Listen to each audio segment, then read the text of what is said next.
आप सभी लोग का स्वागत है एक और हॉरर कहानी में। तो बिना किसी देरी के हम कहानी की शुरुआत करते हैं। मेरा नाम समीर है। मुझे रेस करना बहुत ज़्यादा पसंद था और मैं फर्स्ट ईयर बीकॉम में पढ़ता हूँ। मेरे रिश्तेदार भी हैं और मेरे बहुत सारे दोस्त लोग भी थे, लेकिन कुछ समय से मैं घर में अकेला ही हूँ।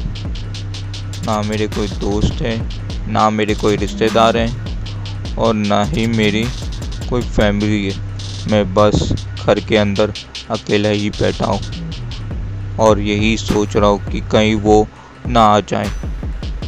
इसकी शुरुआत हुई थी जब मैं फर्स्ट ईयर कॉलेज में पहुँचा था बीकॉम के, और मुझे बहुत ज़्यादा पसंद था रेस करना।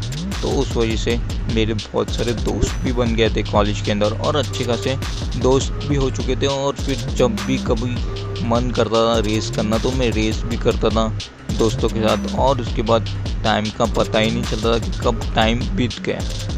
और ऐसा करते हुए मेरी पूरी ज़िंदगी कट रही थी अच्छी खासी। लेकिन मेरे एक दोस्त ने मुझे बोला कि एक शर्त लगाते हैं। तो मैंने पूछा क्या शर्त लगाना है? तो उसने बोला तू भूत प्रेत से डरता है क्या? मैं बोला भूत प्रेत जैसी कोई चीज़ है नहीं, भूत प्रेत नहीं होते। हाँ, आत्माएं होती है, क्योंकि आत्माएं अपने शरीर के अंदर ही होती है, दूसरे के शरीर में भी होती है। लेकिन भूत प्रेत, पिशाच, शैतान, चुड़ैल ये सब कुछ नहीं होते। भगवान होते हैं। अगर भगवान होते हैं तो भूत क्यों नहीं होते? तूने भगवान को देखा है? मैंने भगवान को तो नहीं देखा है, लेकिन जब कभी भी मैं किसी भी मुसीबत में होता हूँ और भगवान का अगर नाम लेता हूँ तो किसी न किसी रूप में वो आके हमारी मदद करते हैं। अगर अच्छाई है तो बुराई भी है, लेकिन ये भूत प्रेत पे तो मैं विश्वास नहीं करता हूँ। जो चीज़ मैंने अपनी आंखों से नहीं देखा हूँ उस पर विश्वास करके कुछ मतलब है नहीं। अच्छा, ये बात है तो ठीक है, तू भूत पे यकीन नहीं करता है, चल ठीक है, मान लिया। तो फिर एक शर्त लगाते। कौन सी शर्त?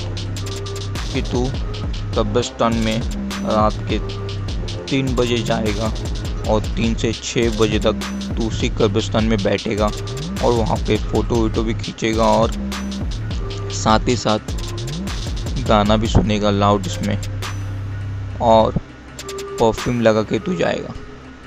अगर तेरे साथ ऐसा कुछ भी नहीं होता है और तू 6 बजे के बाद घर पे आ जाता है और उसके बाद अगले दिन तू हम लोग को जैसे ही मिलता है तो फिर हम लोग तेरी बात मानने लग जाएंगे कि भूत जैसी कोई चीज़ होती नहीं है, अगर तेरे को कुछ हुआ नहीं तो। और अगर तेरे को हो गया तो तू भी मानेगा कि भूत जैसी कोई चीज़ होती भी है। चल ठीक है, मैं तेरी ये शर्त मान लेता हूँ। और वो शर्त मान के तैयार हो जाता है। उसके बाद उसके घर वाले पूछते हैं तू इतनी रात को किधर जा रहा है? बोलता है कि मैं मेरे दोस्त के घर जा रहा हूँ पार्टी में, जो कि वो झूठ बोलता है। परफ्यूम लगा लेता है और अच्छे से तैयार होके उस कब्रिस्तान में पहुँच जाता है। कब्रिस्तान में पहुँचने के बाद रात के 3 बजे वो कब्रिस्तान में जाकर बैठ जाता है। बैठने के बाद गाने वाने सुनता है लाउड इसमें और फ़ोटो वोटो खींचता है। ऐसा करते हुए उसकी टाइम कब बीत जाता है उससे पता ही नहीं चलता और सुबह के 6 बज जाते हैं। और वो घर पे आके सब फ़ोटोज़ फॉरवर्ड कर देता है अपनी ग्रुप के अंदर, क्योंकि उनका ग्रुप भी बन चुका था। उस ग्रुप के अंदर फ़ोटो फॉरवर्ड करने के बाद वो सो जाता है और उसको कुछ टाइम का कोई होश ही नहीं रहता है कि कब दोपहर के 1 बज गया, उसे पता ही नहीं चला।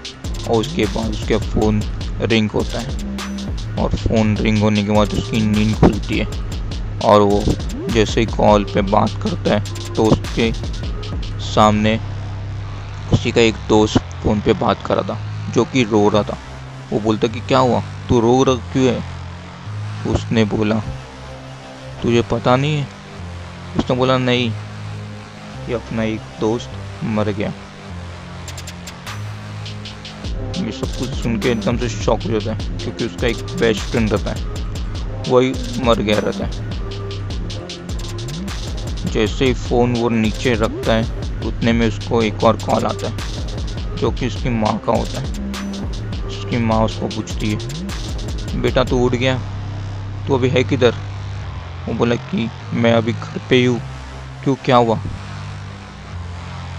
तेरे पापा अभी इस दुनिया में नहीं रहे। वो ये सुन के और भी ज़्यादा शॉक, ये सब कुछ क्या हो रहा है मेरे साथ? कल तक तो सब कुछ सही था और आज ऐसा क्या हो गया? ये सब कुछ सोच रहे थे कि एकदम से वो डिप्रेस हो जाता है। और डिप्रेस होने के बाद रात के समय वो जैसे ही सोता है घर के अंदर कि अचानक रात के 3 बज रहे थे और उसकी आँख खुल जाती है। चेहरा पूरी तरह से पसीने से तरता और वो सोच रहा था कि अब इससे पहले मैंने क्या देखा? क्या ये मेरा कोई सपना था या कोई हकीकत थी या फिर कोई वहम था? कुछ समझता था उससे पहले ही वो ये देख रहा था कि जब सोया हुआ था वो उसने सपने में ये देखा कि उसके पापा उसके सामने आए और वो बोले, ये तूने क्या किया बेटा? तुझे कब्रिस्तान में नहीं जाना चाहिए था। तुझे नहीं पता तो अपने साथ क्या लेके आया? तूने बहुत बड़ी गलती कर दी। सबके सब मरने वाले, कोई भी जिंदा नहीं रहने वाला है। तूने सभी को मार दिया। सब कुछ सुनते ही उसके जो डैड का चेहरा था पूरी तरह से गायब हो चुका था और उतने में वो उठ गया। और जैसे ही उसने आईने में देखा खुद को तो उसने ये देखा कि उसका एक आधा चेहरा भेड़िया का था और आधा चेहरा किसी और इंसान का था, जो कि एक तरफ से हंस रहा था और एक तरफ से बहुत ही बुरी तरह से डरा रहा था। वो सब देख के एकदम से ज़्यादा शॉक हो गया था वो। उसने आईना को ही फोड़ दिया और उसके बाद उसके दोस्तों का कॉल भी लाया उसे। दोस्त ने बोला, कल रात जब तुझसे वो तेरे दोस्त ने बात किया, तेरे बेस्ट फ्रेंड ने तुझसे बात किया, उसके बाद आज सुबह जैसे ही वो हमारे घर से निकला गाड़ी लेके घर जाने के लिए उसके, तो उतने में उसकी कार एक्सीडेंट में मौत हो गई। और उसके बाद हम सबके कांच पे यही लिख के आया कि तुम सब भी मरने वाले हो, कोई भी जिंदा नहीं रहने वाला है, तुम सब मरने वाले हो। सब कुछ सुन के वो और ज़्यादा शॉक हो गया और बोला, हम सबको मरना नहीं है, कुछ कर तू, हम सबको मरना नहीं है।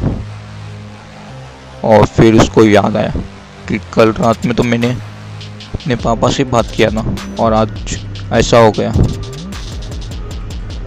इसका मतलब जिससे मैं बात करूँगा वो सबके सब मरने वाले।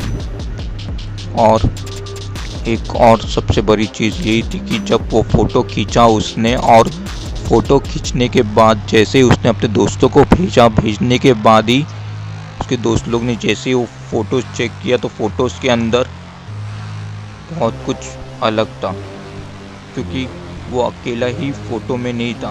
उसके फ़ोटो के पीछे साइड एक आदमी भी था जिसका चेहरा आधा भेड़िया का था और आधा इंसान का था, जो कि एक तरफ से हंस रहा था एक तरफ से डरा रहा था। ऐसा चेहरा था। इसका मतलब जिस कब्र पे वो बैठा था वो किसी भेड़िया इंसान का था, भेड़िया आदमी का था। और उसने बहुत बड़ी गलती कर दिया था कि उधर बैठकर। और उसके बाद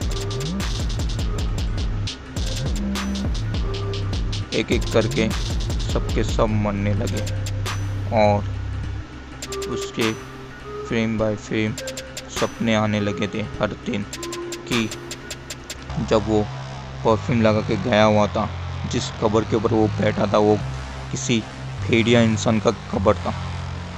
और जैसे ही उस भेड़िया इंसान की कब्र पे बैठा, उसके बाद जो गाना उसने बजाया उसे नहीं बजाना चाहिए था, क्योंकि वो अंदर ही सो रहा था और उसके बाद वो गुस्से से जग चुका था। तो अब जिससे भी वो बात करेगा या जिसको भी वो कॉल करेगा वो सब के सब एक एक करके मर जाएंगे। ऐसा करते हुए उसके घर वाले, उसके रिश्तेदार, उसके दोस्त सभी लोग मर चुके थे। वो अकेला ही बचा हुआ था और कमरे के अंदर ही रुका हुआ था। ना ही किसी को कॉल कर रहा था, ना ही किसी को कुछ बता रहा था। बस घर के अंदर ही रुका हुआ था और यही कह रहा था कि मैंने बहुत बड़ी गलती कर दी। मैंने बहुत बड़ी गलती कर दी कि इधर इस कब्र के ऊपर से उसे उठाकर। इसका सिर्फ एक ही कारण है, मेरी मौत। अगर मैं मर जाऊंगा तो वो भेड़िया इंसान वापस चला जाएगा। वो किसी को कुछ भी नहीं कर पाएगा। और ये सोचते हुए वो मर गया। ये सब कुछ सोचते हुए वो मर गया और मरने के एक हफ्ते बाद ही उसके घर से बदबू आने लगी। तो उसके जितने भी पड़ोसी थे तो सब लोगों ने पुलिस को बुलाया और सब लेके गए। लेकिन जब उसकी बॉडी जा रही थी तो उसका जो चेहरा था आधा भेड़िया का था और आधा इंसान का था। एक तरफ से हंस रहा था तो एक तरफ से डरा रहा था, बहुत ही बुरी तरह से। और क्योंकि यही एक कारण, यही एक ही तरीका था उस भेड़िया इंसान को रोकने का। अगर ये अपनी जान दे देता तो सब कुछ ठीक होता। क्योंकि इसने भगवान को भी याद किया लेकिन कोई भी यहाँ आया नहीं मदद करने के लिए। इस वजह से इसने अपनी जान दे दी। जो मैं पहले बताया था आप लोगों को, क्या सच में भूत प्रेत पिशाच डायन चुड़ैल होती है या फिर नहीं? क्योंकि आत्माएं तो होती है और भगवान भी होती है। अगर भगवान है तो शैतान भी हो गई, और अगर शैतान है तो बुराई भी होगी, और अच्छाई है तो बुराई तो होती ही। ऐसे ही ये सब कुछ चलता रहता है। और कभी भी रात के समय परफ्यूम तो लगाना ही नहीं चाहिए, क्योंकि परफ्यूम से जो आत्माएं होती है वो अट्रैक्ट होती है। कब क्या हो जाए किसी को कुछ पता नहीं होता है। अगर आप लोगों को ये भेड़िया इंसान की कहानी अच्छी लगी हो तो लाइक कर देना, कमेंट कर देना, सब्सक्राइब करना चैनल पर। अगर चैनल पर नए रहोगे तो शेयर कर देना अपने सारे दोस्तों, क्योंकि ऐसी कहानियाँ मैं लेते आता रहता हूँ हर टाइम। मिलता हूँ आपसे नेक्स्ट वीडियो में या कहानी में। Till then bye.